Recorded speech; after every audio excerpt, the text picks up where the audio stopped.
What is up, guys, and welcome back to another 3000 GT VR4 video. I do want to apologize because I haven't posted an update on this car for like around 2 or 3 weeks. So it's been over at Mace Performance, just sitting actually.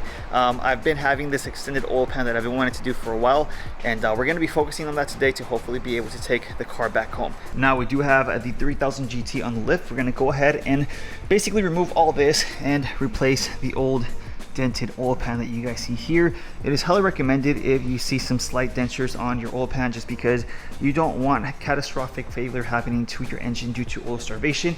And an extended oil pan is just basic warranty to increase the longevity of your car's life. The only issue that I see with the removal of this oil pan is that it looks quite extensive. I think we have to remove the transfer case, this cross member here, the downpipe possibly, and it just looks like it's a pain, especially compared to an oil pan like an Evo or DSM. This requires a lot of work, so I haven't seen anything online as far as how to do it. So my duty for today is to teach you guys how to do it, or at least the way I do it here at the shop. And of course, we have another 90s legend right here. In my opinion, I think this car is much better, but of course most people are going to disagree with me. I personally think these are way overhyped. I don't see myself getting one unless I got one really cheap, but personally I think this one's just much more aesthetic.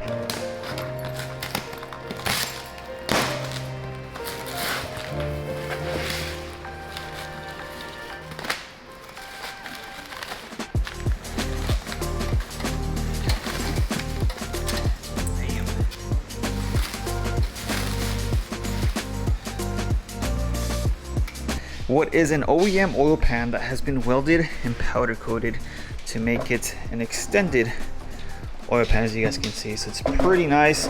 I didn't receive a what do you call these, a plug?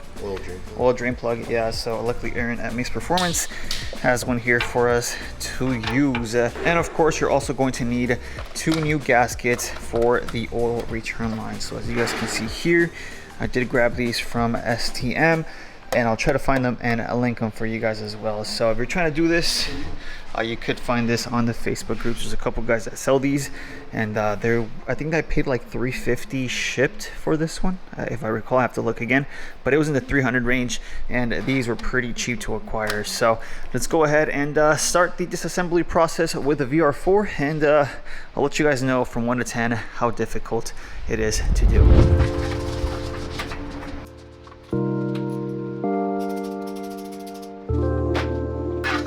Take off your OEM drain plug, which is a 17.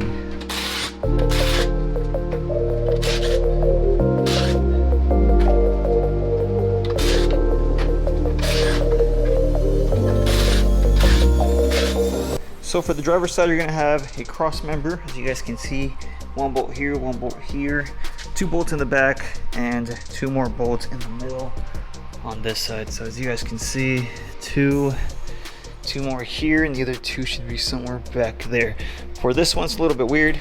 You have a bolt here, bolt here, bolt here, bolt here, and it's attached to this piece here, which is another bolt right here, right there, and that should let us remove it off as one piece.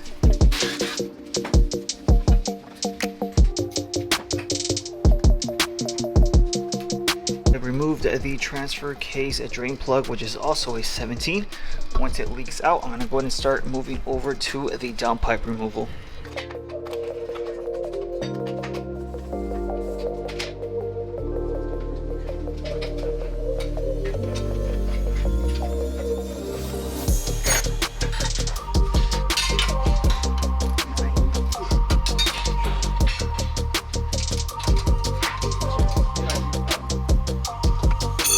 This O2, and then I have the O2 for the AFR gauge back here. You have a 14mm nut and bolt back here. You have the hanger, and you're gonna have it was 17s, right? Or 19s actually. 2 19 nuts on the back of the downpipe, and 2 19s in the front of the downpipe. So this one's an aftermarket one. The fitment isn't perfect, so we're having a bit of a hard time taking it off, but take this off and you should have better access to the OEM oil pan.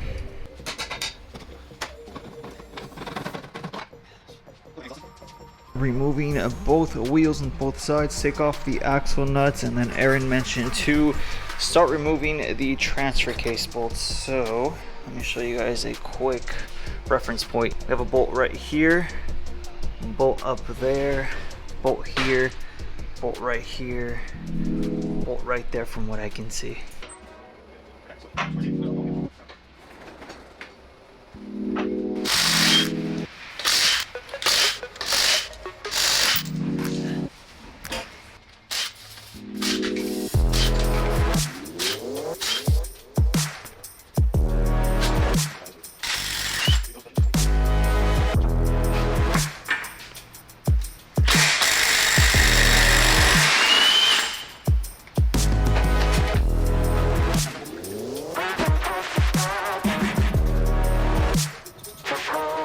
The wheels, and you're going to need a 32mm socket to take off the castle nut here. Of course, you have the pin you have to remove as well.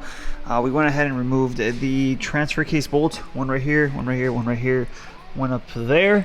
And now we're going to focus on removing part of the suspension to be able to push this outwards and be able to remove the axles. Now, there might be a better way to remove the oil pan. I'm not too sure, but we want to remove the axles because these are pretty beat up and they need to be refurbished. As you guys can see, I pretty much got everything super grimy. So we're gonna go ahead and pretty much remove this here for the end link. And there's another bolt or nut right in there that we're gonna go ahead and take off so that it releases this lower control arm off the rest of the assembly, and we're able to push it out. Off on this side, 19mm nut all the way to the top.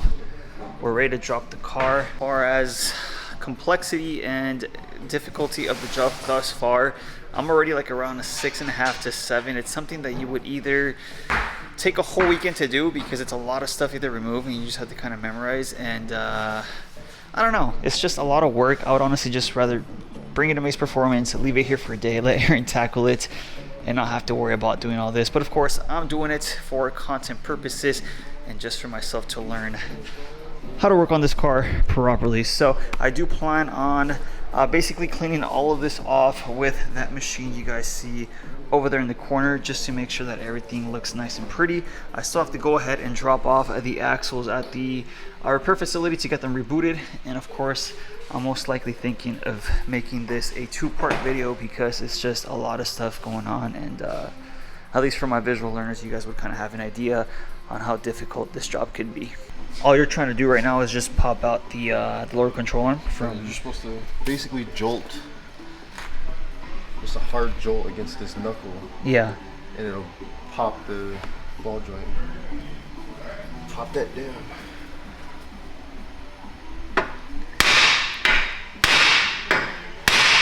There it goes. There you go.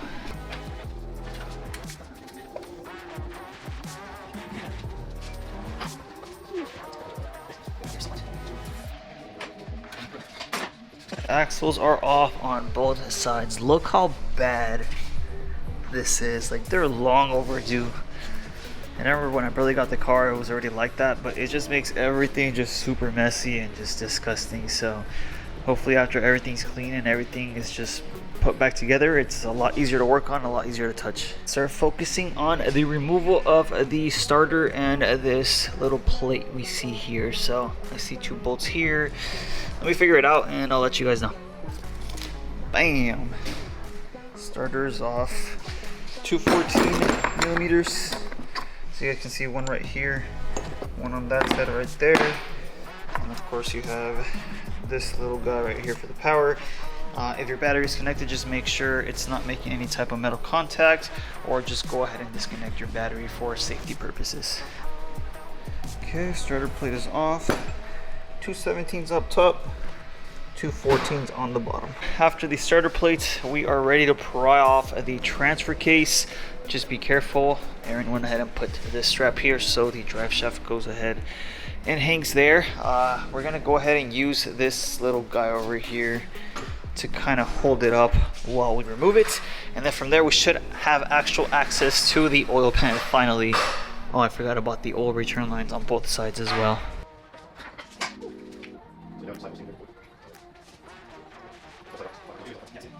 transfer case is off. We got the passenger side axle off. All we have to do is remove the driver's side axle here, and then I think we have to disconnect the return lines, right? Should be like 210s on each side, and then from there we could focus on all these small 10s around the oil pan to remove it. Of the driver's side axle, it's a little bit more complex. As you guys can see, it's one big piece that connects to the transmission right here. We try to pry it off just right here by the half shaft. There's 2 bolts that you can't really see because, you know, 3000 GTs. There should be a 17 and a 14 millimeter bolt right up there where I'm pointing the flashlight at. That releases this hanger here, and then from there you grab yourself some sort of pry bar or screwdriver and push the axle out that way for leverage, and we should be able to take these in to get just rebooted, because yeah, this makes all of this super nasty and gross. Driver's side axle off camera, but it was a bit of a pain because the bracket was hitting part of all this going on right here. So Aaron went ahead and like disconnected like a bolt up there, and then he disconnected a bolt here, which gave him enough room to push the bracket through here and get the axle off.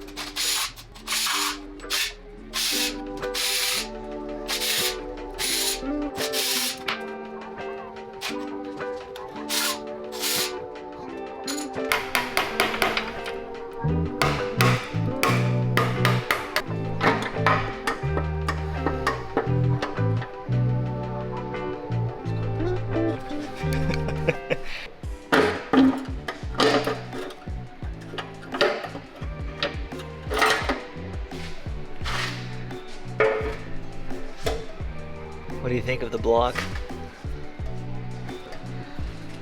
What do you guys think? Look at the mixture of oil and bro, I do see some metal shavings right there. Look at that. Get this out of the way. Or at least I haven't seen a car that didn't have oil like the sheet. Yeah, I mean, it's nothing excessive. I've seen worse, but you're not able to like move. Yeah. For all my 3S guys, what do you think that is?